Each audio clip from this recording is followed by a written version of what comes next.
Welcome to Things You Don't Know, the podcast that focuses on little known facts about well known people and little known people and the impact they have had, and sometimes just seeks to entertain. In this episode, we will focus on the French criminal and criminologist, Francois Vidocq. And we will take a different approach and travel back in time to witness fictionalized interviews with Vidocq. In this first segment, we are going to focus on Vidocq's criminal past. We will briefly look at the things that made him a brilliant criminal and a groundbreaking criminologist and forensic scientist. He had a great insight into people and a strong desire to gain status. The information we are presenting is not exhaustive, and we encourage people to do their own research into this remarkable man. Hello, Monsieur Vidocq, and thank you for joining us. It's always a pleasure to speak with someone of your caliber, not to mention the titanic effect you had on history.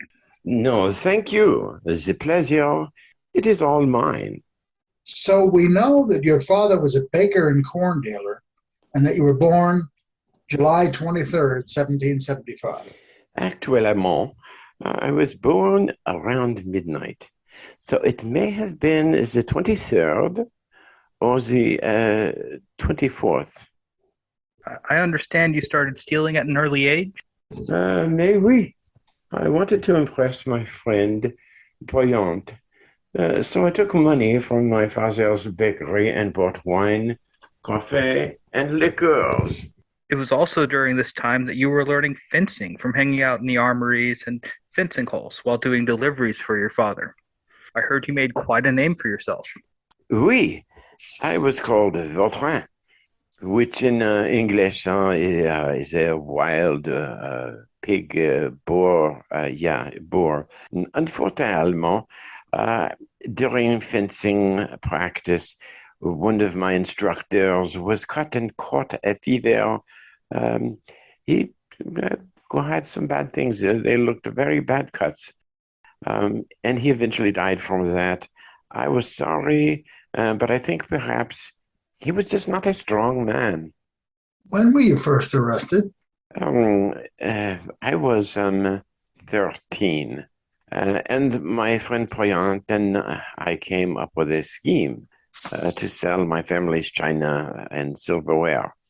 The plan went off without a hitch, but I did not count on how closely my father was keeping the eye on me. I was caught spending my, ill-gotten francs and was arrested.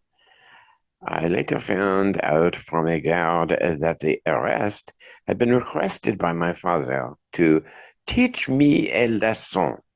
I was too angry to learn any lessons from that other than to be a better thief. Soon after that brief imprisonment, you ran away from home. What precipitated that? You know, it was actually Poyant's idea. He invented this plan to get my mother out of the house. Yes, and leave the bakery unattended by telling her through a friend of a friend that I was off fighting and causing all kinds and sorts of property damage in another part of town. She left in such a hurry out of her familial love that she did not lock up the bakery behind her.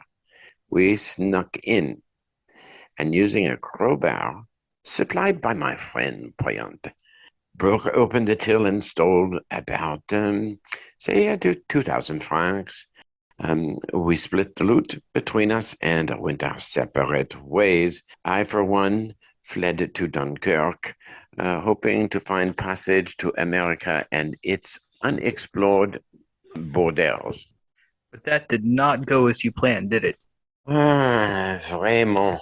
1,000 francs is not enough to secure passage across the Atlantic, and I had no skill as a ship hand. And while searching for a ship, I was approached by a man claiming to be a shipbroker, I guess you say.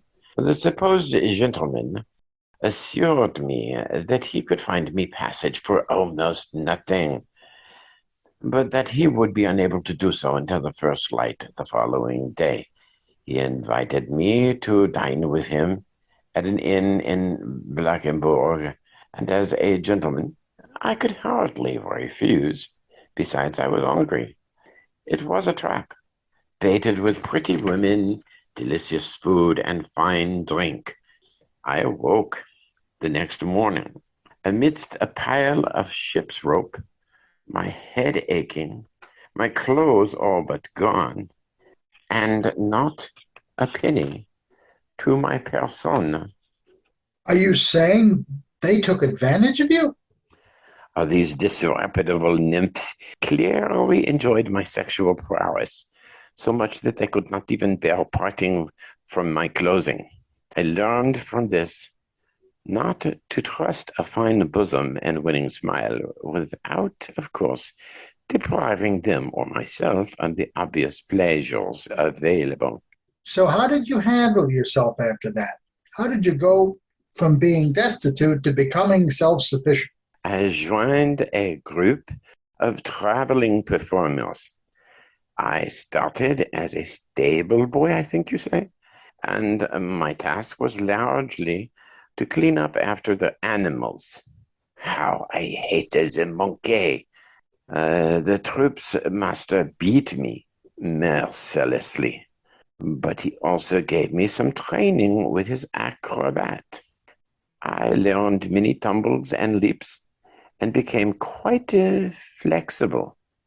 But when the master asked me to play a cannibal and eat raw meat for crowds, I had had enough. The miserable man barely covered my food, did not allow me to replace in my rags of clothing, and forced me to sleep with these accursed monkeys. Where else would you go? I understand you were only 14 and you were far from home. I fled the performers, finding solace with a couple who worked as puppeteers, a puppeteer. The people that work with puppets. For a brief period, it was a very happy time. My new master replaced my clothes, and his wife found my newly clothed person to be, shall we say, quite pleasing. And she was très belle. Mm-hmm. She came to find my companionship to be quite pleasurable. Unfortunately, it was short-lived, as one night while performing, the backdrop fell while we were in mid-embrace, revealing our affair not just to her husband, but to the entire audience. There went another meal ticket. How did you escape this time? I found a passage with an old, if rather disagreeable-looking traveling peddler. Working as his assistant allowed me to move about the countryside. It was all rather uneventful, but I longed for my home. So when we were near Arras, I quit his company and returned to my parents. And my mother was very overjoyed to see me. My father, not quite so much. I believe you enlisted with the Bourbon Regiment sometime afterwards, correct? Exactement. I enlist in March of 1791. You developed a bit of a sour reputation there, did you not? Juste un petit peu. My reputation was only sour because some men do not behave as men should. I engaged in duels, both for honor and for coin. In my first 6 months, I engaged in, 15 duels.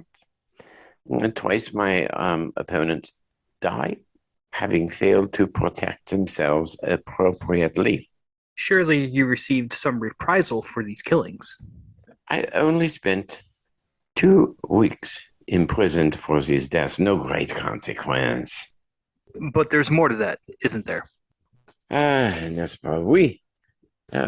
During my time in the prison, I assisted a fellow who was sentenced to be hung to escape. It was quite facile, easily achieved. We worked a few bars loose from the walls of our cell, allowing us to slip out. We ran to the rooftop, and the men actually became frightened to follow through on our plan. I told him, jump, jump or die, and he leapt off the ramparts. I actually met him again some years later in Paris. He was lame from his landing, but grateful and much mellowed from the experience. Your record shows that about a year later you were promoted to corporal, but on the day of your promotion ceremony, you deserted. What's the story there? Ah, I remember it well. Le Forçat, that mere coward, sergeant, major, refused a duel after insulting my honor. To give him a bit of enticement, I gave him a bit of a swift cuff to the head. Now, it is important to know that in France at that time, striking a superior officer is punishable by hanging. I did not want my neck stretched, so I chose to desert rather than die. But that wasn't the last time you enlisted, was it? No, I concealed my identity and joined as the 11th Chasseurs. Unfortunately, sometime in April of 1793, my past caught up with me once again, and I was discovered as a deserter. Now, I had a friend who happened to be a chasseur captain, and he vouched for my eligibility. However, I decided that I had had enough of military life and resigned soon after. Where did the great Vidocq go next? Vidocq returned home to Arras. And at this point, you married for the first time, yes? Indeed, it was an unfortunate and regrettable arrangement. Anne-Marie Louise Chevalier was her name. At first, we believed her to be with child, pregnant. I, as a gentleman, wanted to do the right thing by her. This proved to be false, and Mademoiselle Chevalier soon revealed herself as a putain. That means bad woman. I caught her cheating on me with the local agent, Pierre Laurent Villain. I left her to again join the military and did not see or hear from her until our divorce. But you weren't in the military for long, were you? No, I left again after only as a few months, this time to the city of Brussels. I made my living with a series of small frauds, thefts, and duels for coin. I also return a small profit from various local gambling parlors simply by not mentioning to the marks that they were being duped. It was in Brussels you began the creation of your first full-fledged alias. How did that come about? Oui, I recall being Monsieur Rousseau very well. It happened that I was caught by the police while running a gambling game. And being a deserter, I had no valid papers, so I gave them the name Rousseau from Lille. And while they were off confirming my identity, I effected my escape. You were this Rousseau character for some time, yes. I remained Rousseau through 1795, even using the name to move to Paris in March. Unfortunately, Rousseau was not good with his coin, or rather, he was too kind to pretty women with his coin. And I was soon forced to join a group of gypsies in the north. And there I met Francine. This Francine Legout. Yeah, oui, Francine Loret. C'est vrai. We were in love. Soon after, she left me for a soldier. I, however, cannot recall his name. In my rage, I beat both of them. In his weakness, the soldier boy sued.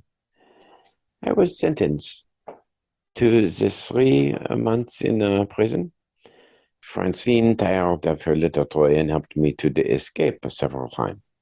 I was tempted on my third escape, and Francine found me flagrant délit with another woman, and I needed to take leave of her for a few days. She was found with several knife wounds on her, and voila, I was charged with attempted murder. She did eventually confess to the wounds being self-inflicted, and the charge was dropped. It was this time that you met the prisoners Gerard and Herbeau. They ended up causing you some trouble while you were jailed. And then you had the issue with some forgery of pardon papers. Is that correct? Mon Dieu. Oui, I met those two, but I never made those forgeries. I assure you I would have done a better job. Unfortunately, I was convicted along with Herbeau and sentenced to 8 years hard labor. I did make use of my time there as I learned Sabbat. Still, you served 2 years of your sentence before escaping rather spectacularly. Yes, oui. Yes, it was in February of 1796. I wore the guise of a sailor. Not just the clothes, you understand, but the swagger and the style of a sailor. I walked right out of the prison, making myself scarce for a few days until the police apprehended me for not having paper. Still, they did not recognize me as an escaped convict. I claimed as my name was Auguste Duval, and they stored me in the prison hospital while they went to check my story. Then, while they were off verifying my falsehoods, I stole the habit of a nun and escaped quite very easily. No one looks twice at a nun. You traveled around quite a bit after that. You found work as a cattle drover and traveled all over before being shanghaied by the Dutch in Rotterdam. You even spent some time as a privateer before being arrested and identified as Vidocq again. Oh, oui. And Bang and Toulon was no match for the great Vidocq. I arrived August 1799, and on March 1800, I left this sorry place behind me with some help from a lady of the night, concealing me afterwards. I understand that your father actually died while you were in prison at that time. Was that your reason for heading back to Era after your escape? My father's death, while having no small impact on myself, affected my mother far more.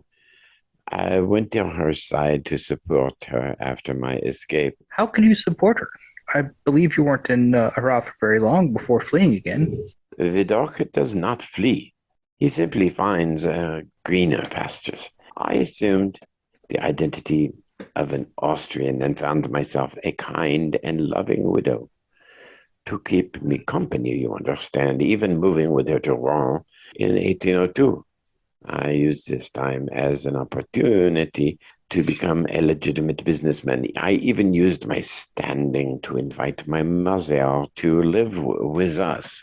But that didn't last long. Records show that you were arrested and brought to Louvre. Oui, those imbeciles sentenced me to death in absentia.